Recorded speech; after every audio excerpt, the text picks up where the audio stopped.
This is Coda Radio, episode 344 for February 11th, 2019.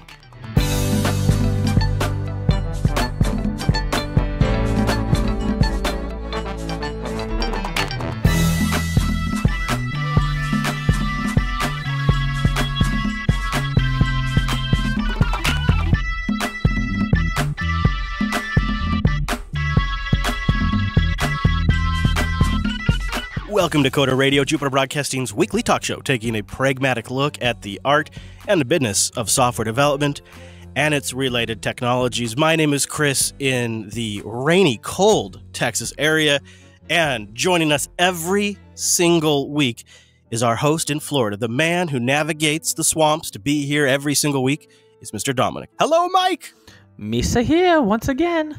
Oh, good. But to make sure we offset all the jar jar, we have been joined by the third pole of our stool, and that is the one, the only Wes Payne. Hello, Wes. Hello, and don't worry, I've got a lightsaber to deal with that jar jar problem. What do you think of being the third leg of the stool, right? Because our stool doesn't hold up properly without that third leg. I will say sometimes you guys are swaying a little bit to and fro, but sometimes that's fun. I don't know what that could be caused by. It's good to be back. We wanted to try a little three-way for one episode. We're just trying things out. Wes, you have been doing a killer job sitting in. Everybody writes in, just says how much they hate it. They're constantly going on about how awful of a job you do. So that's how you know you do something right in this business? No, everybody loves it. Everybody loves it. And we got some good feedback into the show. So let's start out there. Email comes in from Steve, and it's about employment versus self-employment. And I'm sensing a theme here. He says, I just have a comment regarding an episode a few weeks back regarding being an employee or working for oneself. There are definitive benefits if you find the right employer, and it looks like Linux Academy is one for Chris. I decided to do what Chris did, accept employment. After all, I was struggling as a self-employed individual, but this new employer started to change my hours, working till 7 or 9 p.m., and they also started to have me do work that I was not hired to do, but I continued forward since I appreciated having a regular paycheck. But one morning we received a company-wide notice. Our employer was concerned about how often people went to the bathroom. Shortly after that, we had to start asking permission to take a break, eat lunch, and so on. I finally had to give my resignation notice. I guess like a marriage, the challenge is finding the right mate or employer. Steve, that's a great email. And so on the panel here, Mike, you're the self-employed one. What are your thoughts on this? So I have never heard of such a crazy, like, you cannot take a pee sort of situation. Crazy. That's pretty terrible. I don't have a lot of experience with the whole I get a paycheck every 2 weeks thing because I was self-employed very young. But I, Chris, tax and West tax season's coming up. And it's one of those, it's that time of year when I start to think, what the hell is wrong with me? It's true. So, however, if someone told me I couldn't take a pee, I can't even believe we're having this conversation. Like, I know. Isn't that technically torture?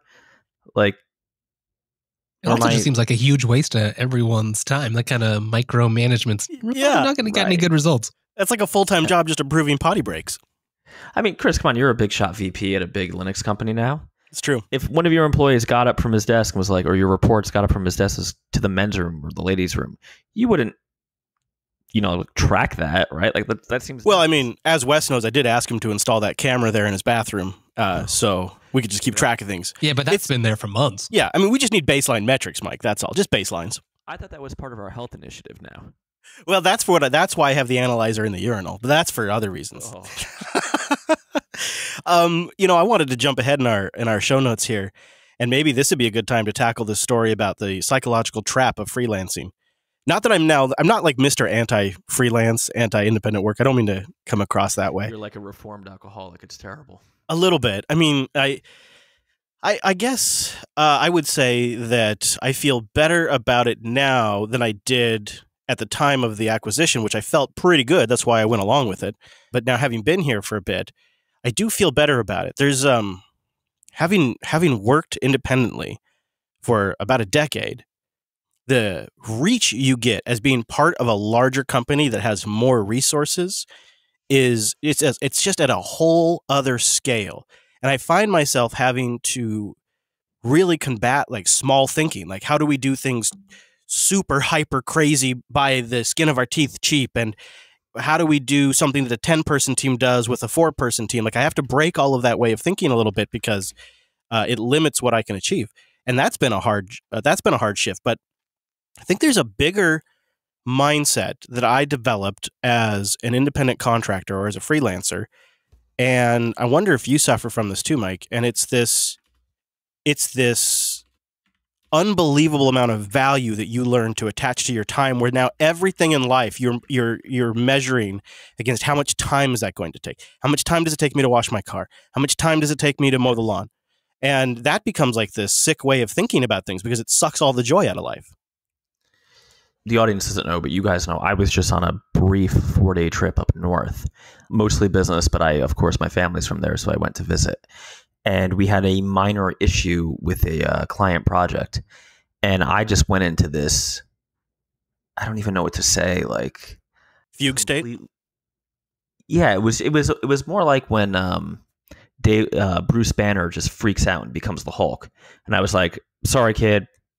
Can't play Sorry, which is a board game I'm sure most people are familiar with. Oh, we all know Sorry, Mike. Yeah, of course. I have to, rewrite this Doku instance because reasons, right? Mm-hmm. And I realized something.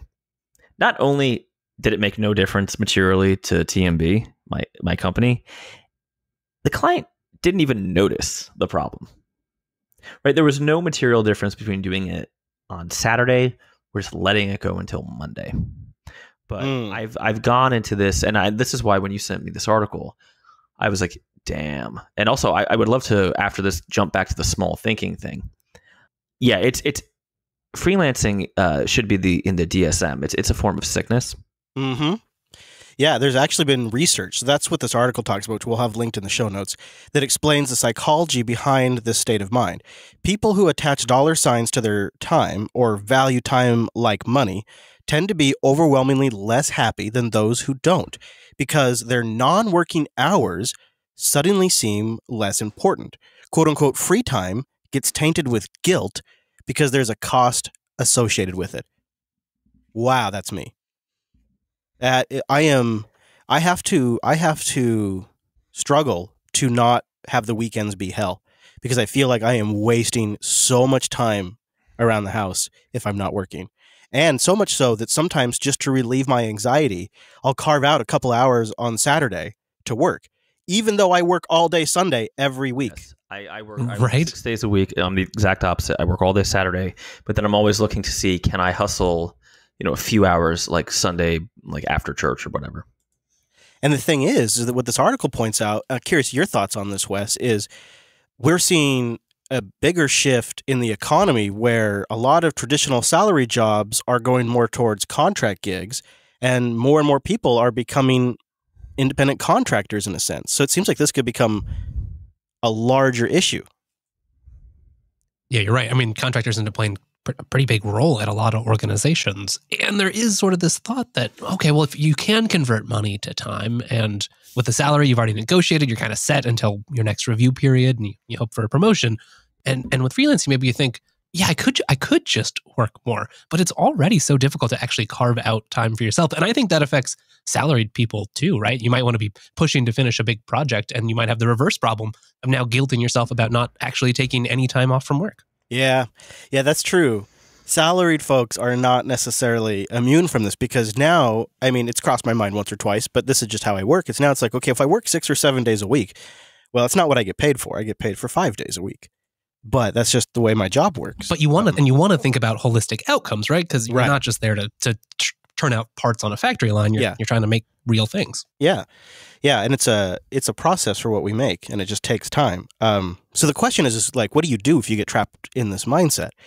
And I've managed to pull this trick on myself a couple of times, but their research shows it actually is really something you can do. And that is, if we tell ourselves that leisure time is another means to achieve the goal or financial outcomes we're striving for, that can make us more likely to take the breaks that we need and maybe even enjoy them more and be happier in general. So if you can convince yourself that there is in a sense, a monetary value or a brain downtime value that makes you more productive ultimately, if you can buy into that, which I believe is true, then it makes it a little bit easier to enjoy your downtime. It's a process, though. It's like Mike was saying, it's something you always struggle with. But you wanted to circle back to the small versus big thinking, Mike. Yeah, so I would love to learn more about how your thinking has changed, because I had some very long conversations when I was up in New Jersey for my business regarding things we can do, things our competitors are doing, and the reality of being super small and severely financially constrained. Mm-hmm. Yeah. So I think the biggest difference is in hiring potential.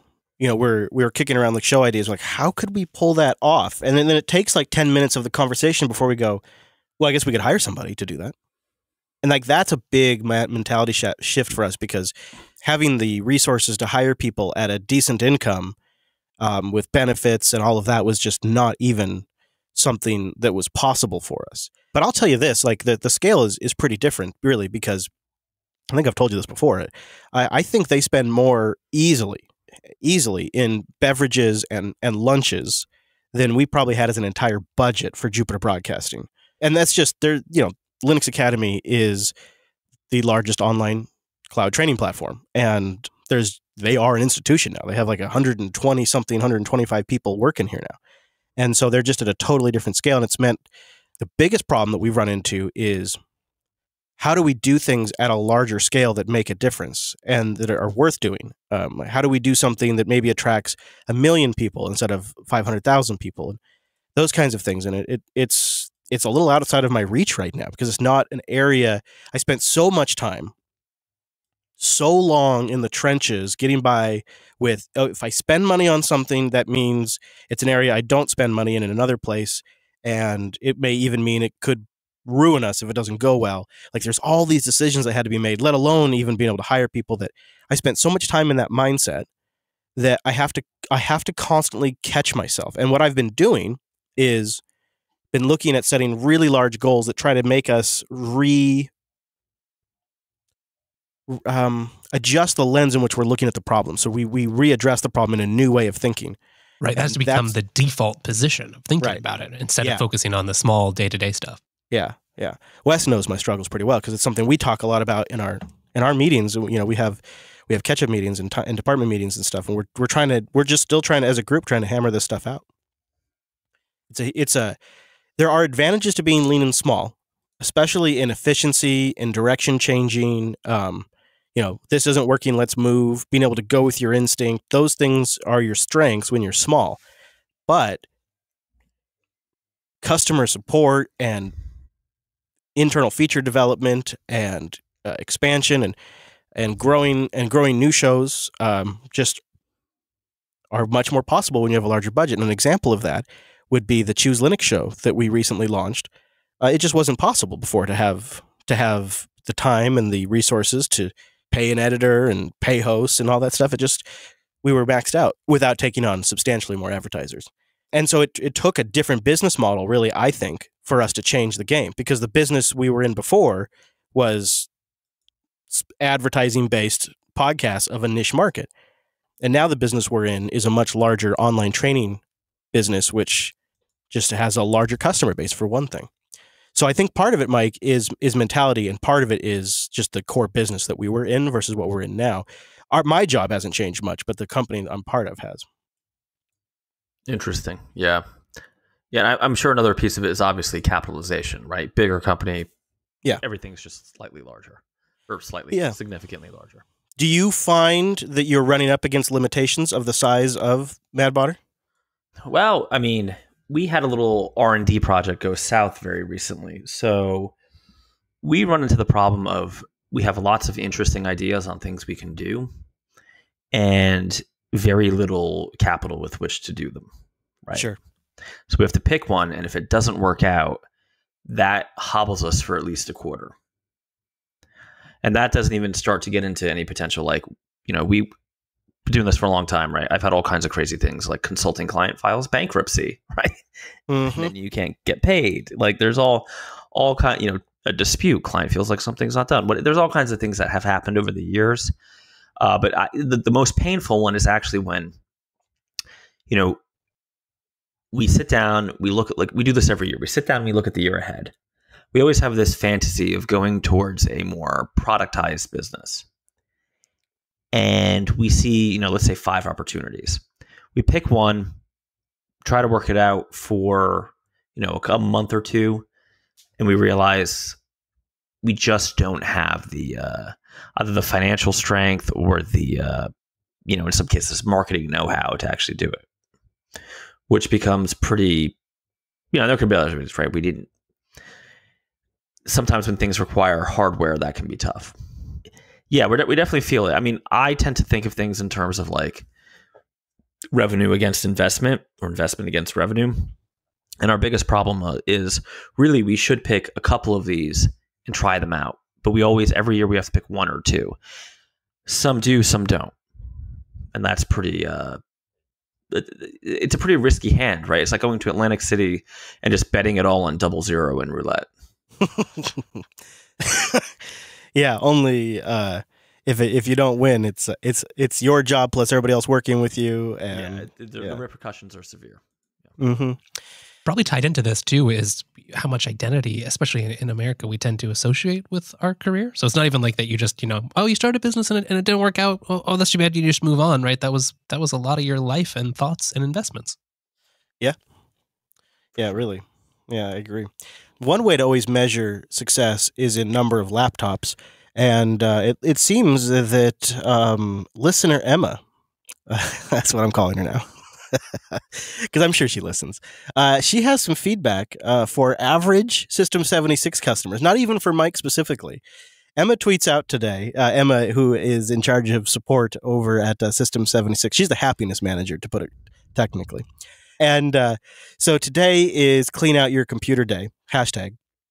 Keep your laptop fans clear of dust and debris. And so System 76 asks, what's your best computer cleaning tip? Which Emma responds to the System 76 account to keep at Dumanuco away from and make sure all beverages are in a separate room.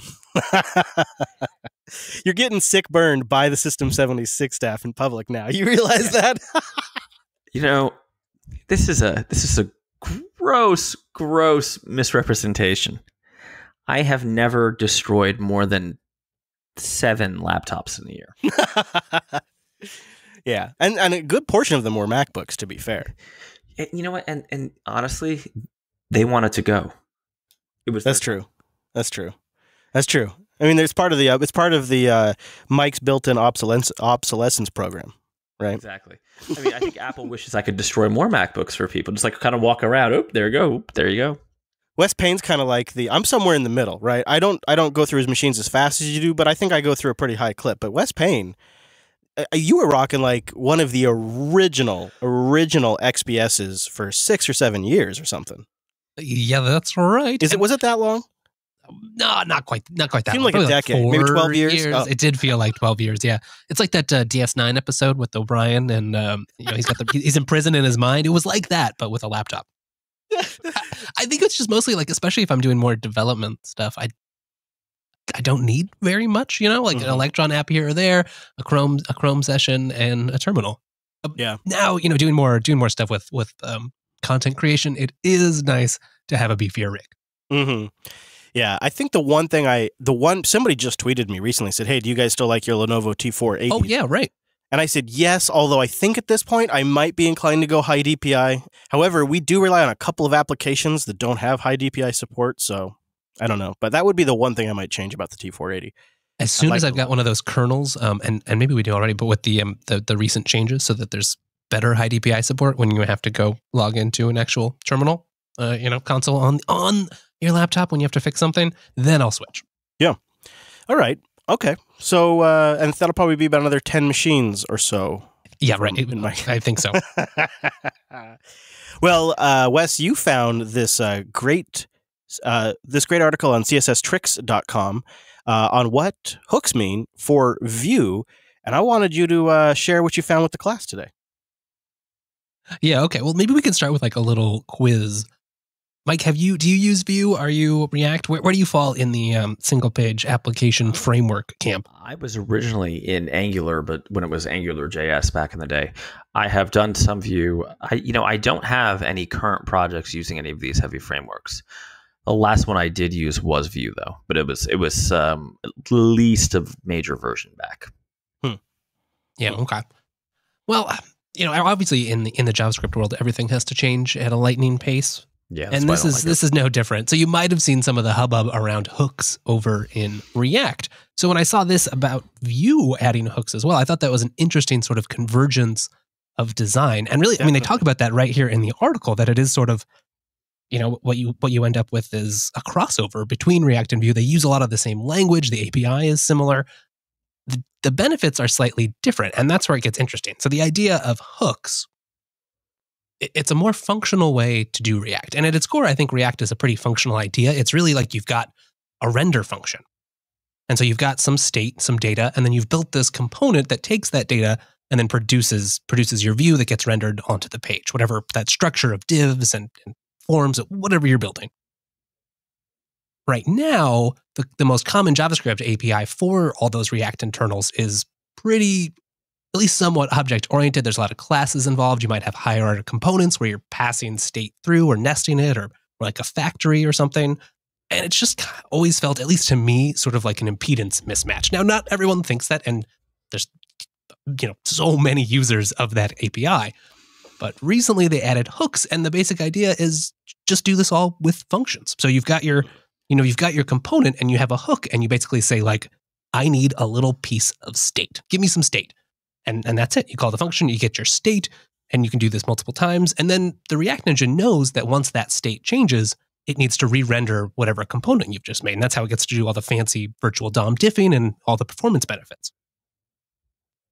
It also means, like, one of the general trends I think we've seen is trying to have more composition, because you end up with these really complicated components with multiple levels that you want to try to share as much stuff between, so you don't have to keep reinventing it, but you want to do that in a sane way where you're not constantly passing state all around and have like 10 arguments to your functions, because that's just not really tenable to do. So hooks are one way to do that. Now, Vue doesn't really have that problem because it didn't have the same sort of object-oriented API, and they even already had stateless functional components if you wanted them. But they also used this idea of mixins, and maybe Mike can tell us a little bit more about mixins if we want to get into that. And they just don't compose well. So I thought what was neat is the Vue camp had some of the same ideas, probably were influenced by some of the thoughts that the React camp had, in terms of like, this is just a nice way to handle state in a way where you can compose and combine elements and components together with minimal fluff, minimal just arbitrary nesting that you kind of have to do, and in a way that scales better and is cleaner than mixins. Mm-hmm. Wow.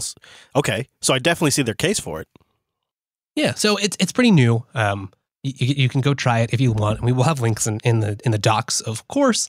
Right. And it's just something to play with. I do a lot of the ClojureScript stuff, and we've kind of already had this style of approach. We prefer just like have some functions. You have a little state gets passed into your function somehow. You track when that state changes, and you re-render the thing. Now, I don't know. It's kind of controversial if the ClojureScript community is going to redo things and sort of like rebase on top of the hooks mechanisms, or keep the way that they've already done it now. Time will tell. But I think it's nice to see this sort of trend of ideas, something that I find, at least personally, more pleasing to develop with, find its way to the larger JavaScript community. Okay, so in the case of someone using a mixin in Vue, the hooks, I'm completely unfamiliar with Vue hooks. So this is post-dating me, right? This is newer. What is the advantage of a hook over a mixin, other than mixins being kind of like sloppy, right? I get why they're not great. Yeah, so... Yeah. Oh, go on. No, is it? I'm just trying to conceptually. Is it, if I'm not using ClojureScript, right? Is it the case? Yeah, just JavaScript. ECMAScript, JavaScript, whatever. Will it? I personally don't like mixins because I think they're frankly cause more problems than they solve. Assuming you have a large enough scale of code, right? You have a big enough code base.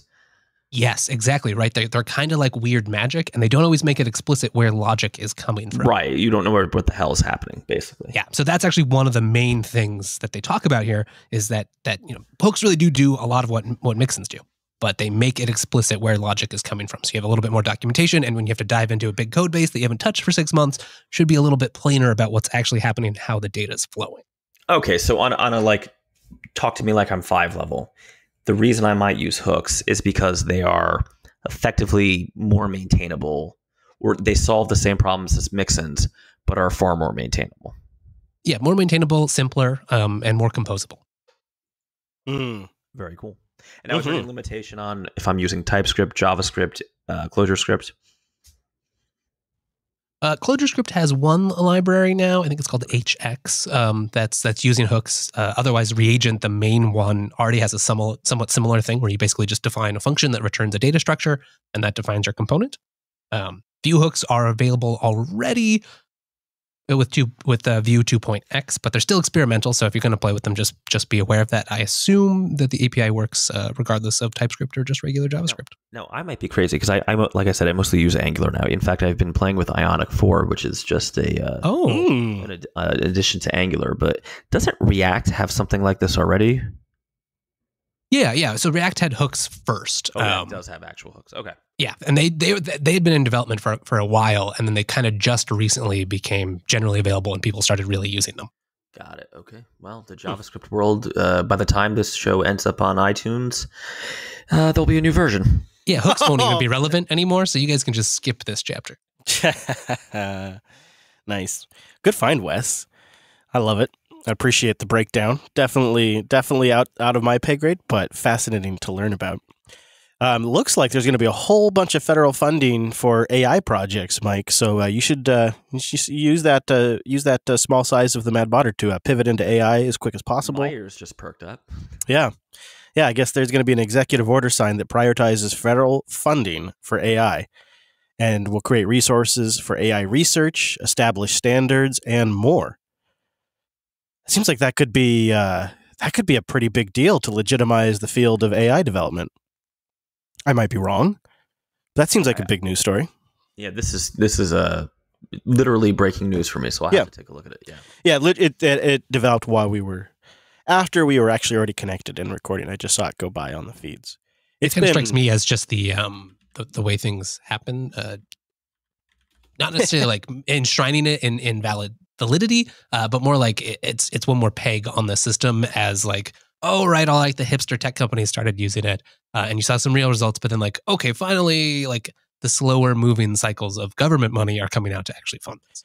Right, which will build out the industry. I mean, you can get a nice healthy business that lives off of federal contracts and funding, and it may also lead to AI being used more in scientific research, which could have other kinds of benefits. It could be a really big deal, and I think that the overall effect adds, not legitimacy isn't the right word, because it's not that it's not a legitimate field right now, but it feels like it sort of enshrines it in, like it's now a codified tier of the tech industry in the States.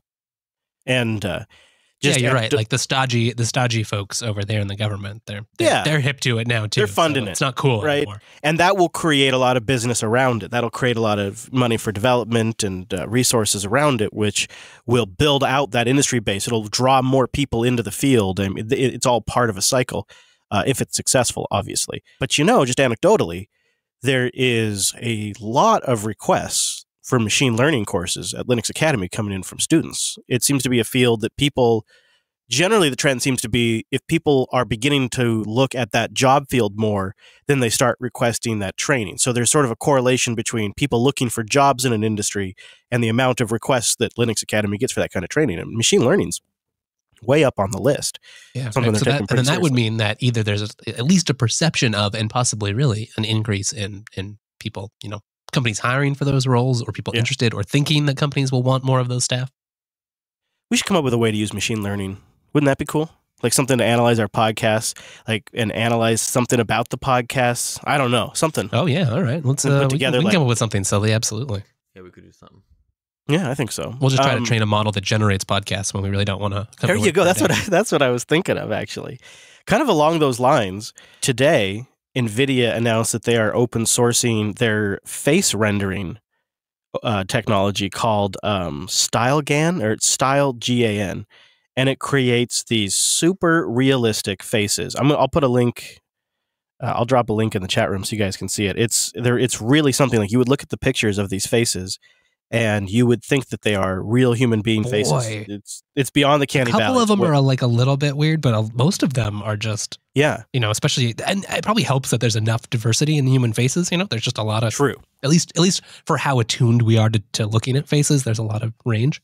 Yeah, I mean, in here they're even putting babies' faces. There is like this Asian gal's face here has like oily, she's got like her super moisturized skin. Coming back from the gym. Yeah, it's just amazing, and they're open sourcing it today. Hyper realistic face generator. So it's coming. It's coming. The part of what it really is that they're open sourcing is the data set, because obviously that's what you need for something like this, right? Looks like the repo here seems that it's Creative Commons licensed. Ah, thank you. Yeah, and it's something like 70,000 cropped and lined up headshots that it uses as source material to generate the faces. And that's part of what they're open sourcing, is that 70,000 high quality PNG images. Wow. Yeah, that's a huge thing. You don't always see that. It's like, oh yeah, we got this cool algorithm, but here's the data collecting all of your data to actually make a model. And it's not a trivial thing to get 70,000 headshots that are essentially all lined up the same way, cropped the same way. I mean, it can be automated to a point, but somebody had to go take those pictures. Yeah, take those pictures, filter through, clean the data set, make sure that all of them are actually worthy of inclusion and won't mess things up. Yeah. And that you're like allowed, where were these sourced from? There's probably that question too. Yeah. You assume NVIDIA has that part taken care of, right? And then here they also say that as part of it, they're releasing pre-trained models, which are stored as PKL files, which are pronounced pickle. Yeah. And they're just up on Google Drive. So you can go grab a pickle file off of Google Drive. Fresh, hot pickle up on Google Drive. And generate your own fake face. And use that as your own, this would be a great way to be anonymous online, but make it look like you're a real person. And then you combine this with deepfakes, and you could have a YouTube channel. Oh, the endless possibilities. And you'd script it all with Python. And there is some Python results that we could talk about today. There is an annual Python developer survey that's officially annual now, because this is the second one they've ever done. The Python Software Foundation got together with JetBrains and conducted an official annual Python developer survey. You guys want to hear about some of the things they found? Interested at all in Let's do it. In the world of Python? And just for some, it's funny too, because there's some background is, I mean, Python's kind of old, right? It came out in the 90s, and it's had multiple faces. It's been used as a teaching language. It has a semi-prominent web development framework. Yep. And then now it's having something of a resurgence for AI. Yeah, exactly. Which is exactly why it ended up in this part of the show. So 84% of Python users in the survey use Python as their main language.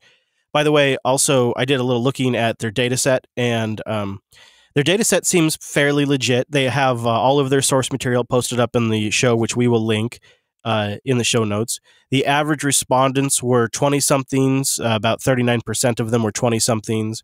31%, though, so almost a third, 30 to 39. And then 12%, 40 to 49, with only 7% being 18 to 20. But so that's the age range. And then experience in the IT field, 25% of them had 11 plus years in the IT field. So that's a little bit of and it's all over the world that they surveyed, although most of the respondents are in India and the US. 21% in the United States and 16% in India, with the United Kingdom coming in at 6%, and then Germany at 5%, China 4%, France 4%, Russia 3%, Canada 3%. All right, so that's our base that we're getting our answers from. And 84% of those people use Python as their main language. Half of them that were surveyed also use JavaScript. The 2018 stats were pretty similar to the 2017 results in this regard, with one significant difference in here being that there's a pretty noticeable jump in bash and shell usage. It's grown from 36% in 2017 to 45% in 2018. So Python developers are using more bash. What do you make of that, Mr. Wes? What do you think that is? I wonder if that's just sort of the general trend in developers doing more operations work. Are they just having more access to bash terminals? They have to kind of muck around more in systems? Yeah. I wonder if it's that. And then, Mike, do you think I'd be crazy to suggest that it's also more of them are using Linux in general? That's exactly what I was going to say. I think the correlation between Python developers and Linux usage, particularly now that we're in this, are we still in a Mac exodus, by the way? Can we still say that? Or is that... I don't know. I or don't has know. It stabilized, maybe? I think it's stabilized a little bit with the Mac Mini and the iMac Pro. I feel like it's sort of stabilized out a little bit. And Windows still isn't that great. Yeah, yeah. Although Windows even with all the great Linux options it has, it's just more like the core OS hasn't really gotten. I think it's like they're all just but they've all gotten a little more competitive over the last 12 months. Even the Linux side. So, but yeah, I think they still lost quite a bit. And I think it's still I've always felt like the Mac exodus was going to be something that was just ongoing as people got sort of bored of the sandbox of Mac OS or the limited laptop choices or desktop choices that they might want to just look at an open source desktop stack altogether. I've always kind of felt that. But we'll see. We'll see if that continues to bear out. It's Apple's game to lose, really. Going on to your point, Wes, 58% of respondents are using Python to do data analysis. That's pretty significant. I wonder what data analysis counts as, because that could be that's kind of a broad question, right? Because you don't have to be a data scientist to do data analysis. It might just be like munging through a whole bunch of XML or JSON to process in some pipeline that you're using. I bet you that's a lot of it. I bet you that is a lot of it. 52% are using it for web development, 43% DevOps, and pretty strong, 38% are using it for machine learning. That's about a 7% jump, not substantial, but a 7% jump from 2017. I think that's worth noting in its own, and I think it's worth noting that data analysis has now become more popular than web development.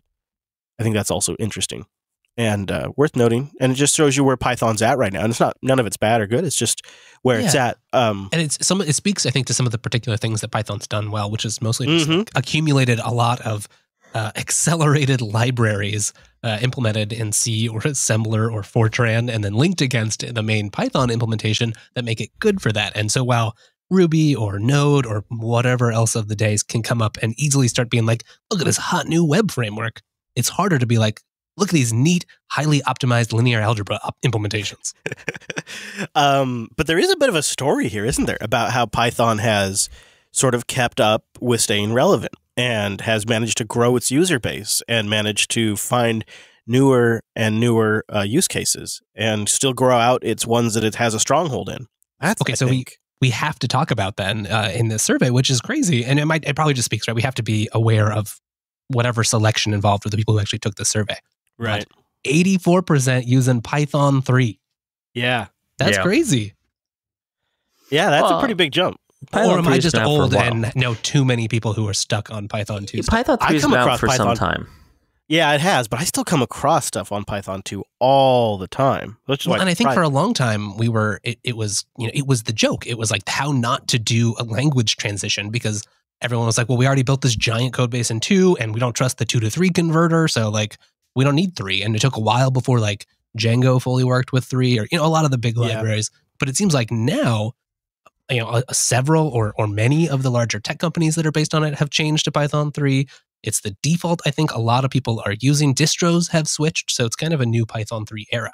So I think that's kind of it, because 38% of respondents get Python from the distribution repo or homebrew or whatever, like the OS provided installation method is. 38% are doing that. And so it doesn't get updated until those get updated. And if you're on maybe a rel from a release or two ago, maybe that could lead to that lag a little bit in getting people to switch over. That could be part of it. And I think that's probably pretty astute there, Mr. Payne. You got to also figure there's cloud providers that play a role in this. And if those cloud providers are pushing the version forward on a reliable cadence, then that is also making developers push forward. 55% of Python users who use cloud platforms prefer AWS. Google platform comes in second, followed by Heroku, then DigitalOcean, and then Azure, which I thought was interesting. And then about a third of the respondents said, no cloud solutions for me. I run it all on premises. And as you guessed, Mike, 69% of respondents are using Linux as their primary development OS. Yeah, 69% is huge. That's huge. Doesn't mean it's their only OS, but it means it's the OS they spend their time in developing Python. Windows came in 47%, Mac OS 32%, and BSD at 1%. But it made it hit 1%. So. Yeah, it got included, right? It got invited to the debate, and that's what counts. That's true. It did show up on the map, I guess. No surprise here. PyCharm is the most popular tool for Python development with 35% share. However, a little disruption here. A new contender, VS Code, has gone from 7% in 2017 to 16% in 2018, becoming the second most popular editor for Python development, VS Code. It's cute, not surprised, sandwiched actually. right in between the PyCharm Professional Edition, which is the most popular, and then the PyCharm Community Edition, which is the third most popular, and then boom, VS Code right there. How about that? It's more popular than the PyCharm Community Edition and Vim. And I mean, we talk about it for a lot of other reasons, but hey, it's open source. Well, not I don't know about technically the version that you download that's compiled for you, but in theory, it's open source. I have nothing bad to say about VS Code, really. I think Microsoft nailed it. So it doesn't really surprise me to see it's growing. And I've been using Electron it more. a good name. Yeah. Giving LibreOffice a good name, actually. The other day, I loaded up LibreOffice Writer for the first time in, a decade or whatever it's been. And I'm like, this is so lightweight and quick. It's using so little RAM. My whole perspective on LibreOffice Writer has changed because of all the Electron apps I use now. So there you have it. Things change. Okay, just a couple more to round us all out, then we're done here. More than half of Python users are employed full-time. 19% are students. And 13% are self-employed or freelancing. It's a small group now, Mike. 13%. Yeah. The few, the proud. Yep. So that's pretty much it. And then we had the ages in here. There's several. Anything else jump out at you about this survey, Wes? I get a lot of people working as a team. A lot of people working independently. That jumped out at me. 48% work on a team. And 48% work on their own, with 4% work as an external contractor or trainer. 4%? Ooh. I also noticed that a lot of 25% had 11 plus years in IT. And that kind of makes sense. I don't know. A lot of the people I know who are decent at Python, who might not be quote unquote Python developers, but use it anyway, are people that just learned it as a scripting language coming up in the 2000s. Mm-hmm. Yeah. I guess that could make it stick too. That's why Apple's always tried to get folks when they're in a very impressionable stage with IT and computers to use Macs, and now Google's doing it with Chromebooks. Oh yeah, segment. I also one other thing before we go is Flask is doing great, which is a more lightweight web framework. Yes. Django's the big one that's like Rails, but Flask is a pretty nice little guy. So it's nice to see it doing well. That is cool. I want to say too that I've noticed that Python and the Python community at large do a really good job of reaching out to kids in a way that I don't see a lot of other communities doing. And so I think that's pretty great too. So I think a tip of the hat. As a parent, I just got to say, tip of the hat to them for doing that. I think that's really cool. Now, Mike wanted to get together here on the Coder Radio program and use the brain trust of all of us to imagine a future, perhaps a far distant future, where the iOS App Store has been opened up for all, or maybe even an alternate reality, just for the sake of conversation. Let's say that when the Large Hadron Collider went online, the universe split, Donald Trump became president, and Apple opened up the App Store to everyone. So we have two parallel universes now. Yeah. So it's less opening to everyone and more, even if you kept the app review policies, everyone gets the same financial deal. And okay. All right, I can work with those rules. Yeah, let's even stick with the financial stuff first. There's also it's the same. It's like the same share, same cut, and also like it's the same kind of crap that gets you rejected, but it's just the standard is applied from like Joe's text.app to Netflix.app. Yeah, exactly. So the thing that really kind of triggered me on this, of course, was the Facebook Google shenanigans from last week. But the response of particularly like ATP and some of the other more Apple focused podcasts kind of being like, well, of course, there are different deals for the big boys versus the little guys, which is like true, right? Like for a long time, it has been widely reported that Netflix has never paid 30% to Apple. Right. They've right. always You get a sweetheart deal. Right. And Microsoft doesn't either. And, Facebook's app theoretically can be rejected, but let's be honest, that doesn't really happen, right? Well, and I think that's why they're like, of course there's special deals. Applications like Instagram, Facebook, Netflix, Amazon Prime maybe, they are value adds to the platform, and without those, you don't have as strong of a platform as, say, Android. I would argue that Android has so many other deficiencies, which send your hate mail to alan@broadcasting.com, that one, I don't think, let's just take the case of Facebook, because Facebook and Instagram are the same company now, right? Mm-hmm. If Apple told Facebook, so-and-so feature violates our guidelines in the Facebook app, would Facebook really dump iOS? Those are the most valuable mobile users in the world. I would imagine they'd probably double down on their web app. Well, they're still in mobile Safari then. Right. Yeah. And they're going to be pretty... Plus, you just can't spy very well with a web app, so how's that going to work? Right. Well, that's exactly what I'm getting at, right? Like, it's weird. I find myself in a strange position because I have in the past been very understanding, if not slightly annoyed, at Apple's kind of draconian app review policies. But the financial stuff in particular... Netflix getting a 15%, I know it's not called the App Store fee, right? The App Store cut. I get why, because they make billions of dollars. But don't you think that's going to put the next Netflix, right? The, Westflix, whatever, at a fundamental disadvantage because they're cut to the platform vendor who, I got to be honest, I'm not even like, I have lots of issues with this whole walled garden thing now, but their cut is double. When you're smaller, you're not operating at very much efficiency at all compared to your larger competitor. So it feels to me the state we have now entrenches the larger, more established companies, and actually Apple giving them better deals, while there may be legitimate reasons for it, is a backdoor way for them to also stifle their potential competition, right?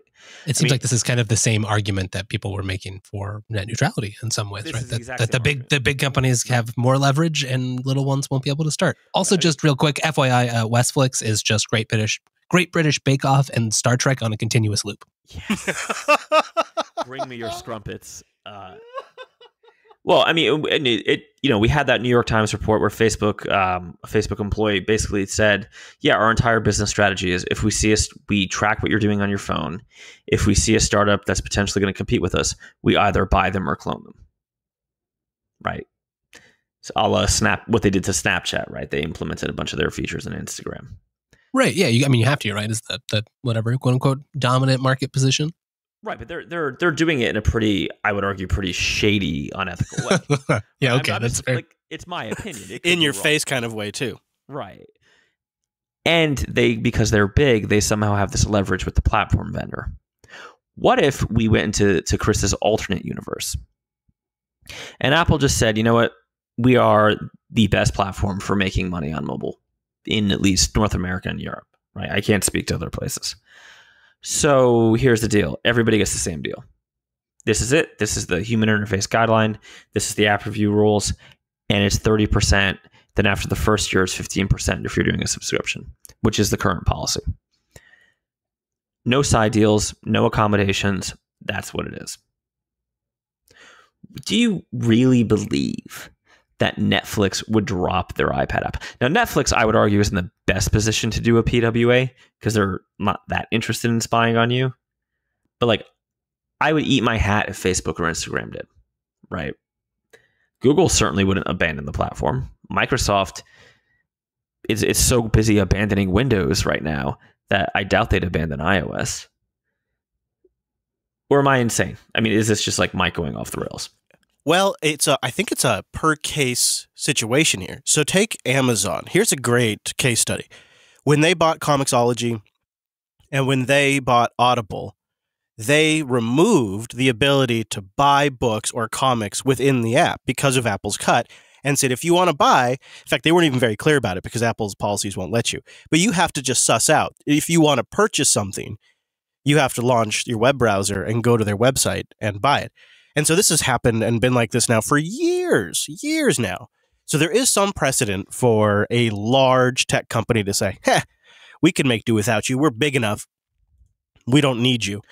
So it could happen. So this is the exact point. So you actually set up the point perfectly. Now, let's say Facebook created a competitor to Comixology. And for whatever weird reason, Apple made a side deal with Facebook, right? Uncle Tim and Marky Boy got together and made a deal that Facebook's comic app would only pay 10%. And that comic app would have the convenience of selling through the App Store, through in-app purchase, their issues and subscriptions, where Amazon's Comixology couldn't. Amazon, that is Apple putting their finger on the scale, right? They're at a material disadvantage. And we haven't even gotten into the fact that there's an editorial function of the App Store and they could feature whoever they like. Mm-hmm. True. Let me ask you this. It seems like what we're really running up against is pressures on a model that needs to be changed. Like the App Store has been around for 8 or 9 years now, and this has essentially been the model with the slight adjustment to subscriptions recently. But recently is like in the last 2 years. Like that's what's recent. I think what has to be looked at is the value the App Store provides to the developer. If they're hosting a bunch of game asset files and they're streaming that using the Akamai CDN all around the world to people's devices as levels load, that's a 30% value, definitely. Yeah, because you're hosting my files, you're making all the back-end infrastructure. That's valuable. However, if I'm a streaming application that is simply just loading a video player and then streaming the contents from my server, and I'm paying for the bandwidth, and I'm paying for the video hosting, and I'm bringing the bulk of the value to the relationship, then I think it's inappropriate to ask for 30% of the revenue. There needs to be a reanalysis of the value that Apple brings versus the value that the app provider brings. Sure. And if Apple's hosting the majority of the infrastructure, then they price it that way. If it's a streaming app, and perhaps they could just make a broad category. Streaming applications, we only take a 10% cut. I agree with that, but that's not exactly the argument here, right? Because you have to compare apple to apples. So pun intended. Right. Again, I'm just saying I think that's the way you fix this. Because you're right, it does stifle the smaller app developer, but as a private business, or I mean as a business, as a company that's supposed to make money, Apple has every right to do that. Well, let's just say there was like JB Book, which was a fledgling competitor to Facebook, and you did the exact same thing that Facebook did in this latest hubbub. Your dev account would have simply been deleted. We're talking about last week's enterprise developer, right? You would have no dev account. Your apps would have been pulled. Done. You'd have been put out of business. Yeah, I think I agree with that. Mm-hmm.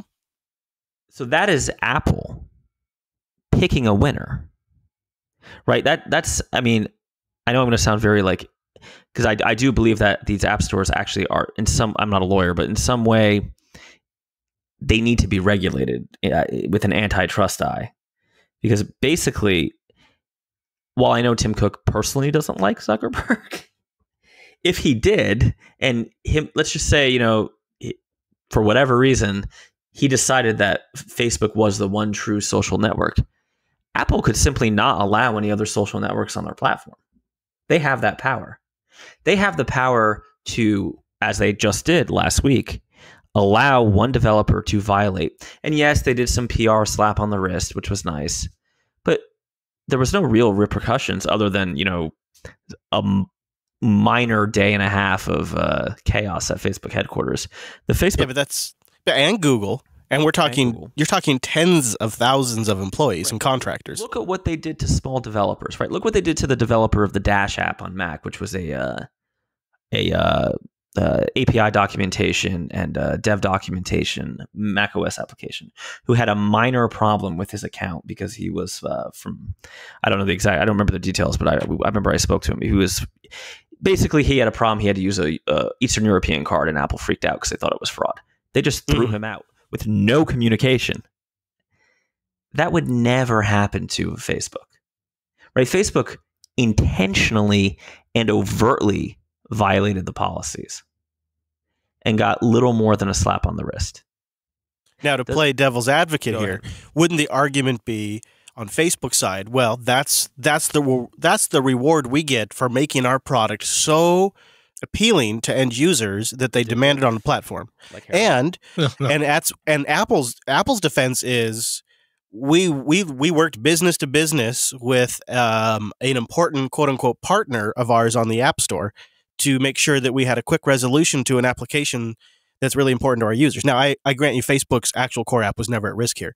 But if we're talking about like the response of closing someone's developer account, which thus kicked them out of the App Store as a result of that, I don't think that was ever going to happen to Facebook because of those two pretty defensible positions. And that's a really shitty thing to say when you're an independent developer who's up against that, but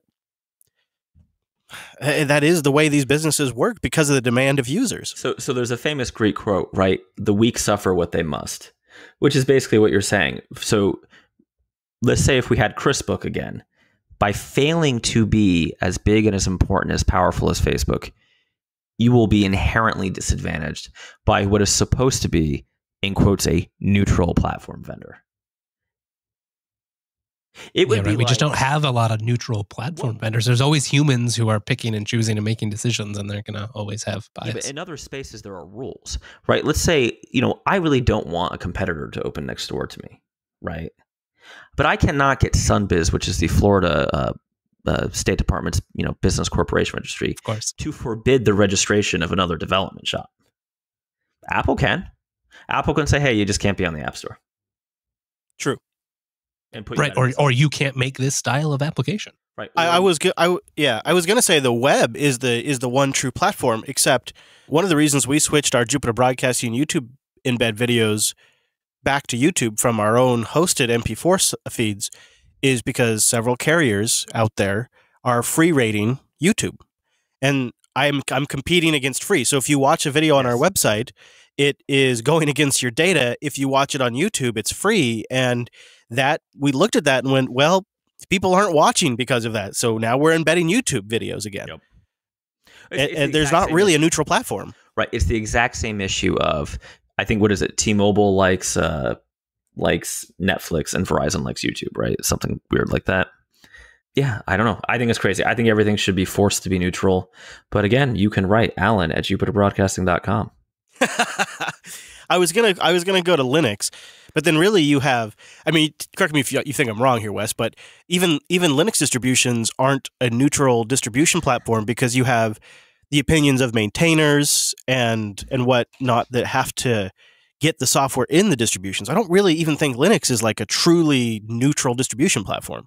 Yeah, it's hard to know quite what neutral is. I think at least there's at least more rules, and at least in some distributions, if you want, you could step up and volunteer to maintain things and probably be able to lobby for inclusion of whatever software you wanted if you were going to do the work. And you just don't have that option. Yeah. It's funny, too, that you haven't seen, I can see high, 30% or whatever when you're starting off, you're trying to bootstrap. But we all know how much cash Apple has, right? 30% is just quite the cut.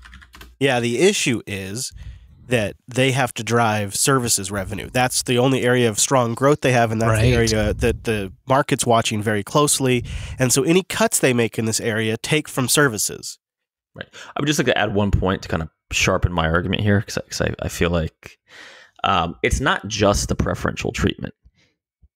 There is a documented list of rules, and the punishments are for, I started doing iOS development, the apps were opened. Right, or right before it opened, actually. The punishments have been well documented over the years. Facebook, in particular, is such a privileged place where they can not only get preferential treatment, like, call an Apple rep and get an answer. They can actually openly and unapologetically violate the rules and just, simply get probation for murder one, basically. Which seems crazy to me that would ever be acceptable.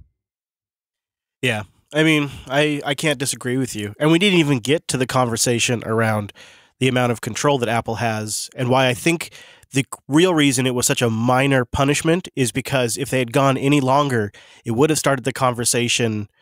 Do we want to let Apple have this much control over the internal functions of Google and Facebook and other major corporations? Because the answer to that is no. And if they had put the pressure on any longer, that would have been the conversation. The only reason it didn't go that direction is because they pretty much tied things up in a day and a half and problem solved. But if it had gone to a week, that would have been the focus of the conversation. I mean, PWAs are getting better every year. And I wouldn't be surprised if in the future these type of internal, like, order your burrito apps aren't just going to be PWAs, and that's the world we're going to. I agree. Now we have to get going, but Mr. Payne, do you have any final thoughts? I think that wraps it up. I mean, there's so much more to talk about here, and we'll continue to see how this developments and how this develops, and how does Apple actually embrace PWAs? Is that going to be a thing, or are we just going to see it more on Android and Apple remains its little pristine walled garden? I don't know. You probably just have to keep tuning into Coder Radio. Maybe you could subscribe. I don't know where to do that. Maybe coder.show/subscribe. We'd love to know your thoughts too. Coder.show/contact, and links for everything we talked about today. Coder.show/344. I want to, before we go, I got a couple of picks, and I do want to say this. We have to take all of this commentary on Apple and the App Store and put it in the frame of the fact that I'm sitting right here with an iPad Pro right now. So they're doing something right, because one of the reasons I bought the iPad Pro is because it has the best apps. And there is that reality and that aspect to the App Store, is it sells products. So I don't like what they're doing, and I think everything you brought up is a valid point, and I think they need to restructure based on the value they bring developers, but they are doing some things right. Speaking of right, I think you found a virtual machine in the web browser to learn C, Wes? This sounds awful, right? Oh, yes. Oh, I'm here. I'm here. And I did find that. So I don't know about you guys, but especially like learning Linux, I think it's a great example. There's a lot of interactivity. You type something wrong into the shell and it yells at you, or maybe it deletes all your files. But either way, you feel bad and you got that fast feedback. And as Mike will probably attest, it's the same reason you do stuff in development, like test-driven development. So you've got all these tests, quickly, if you make a change, did you break anything? Did it actually work? Oh, yeah. It's harder to do that in C, right? Like in Python or Ruby or even Java these days, you can pull up a REPL, you can kind of play around, get a feel for things.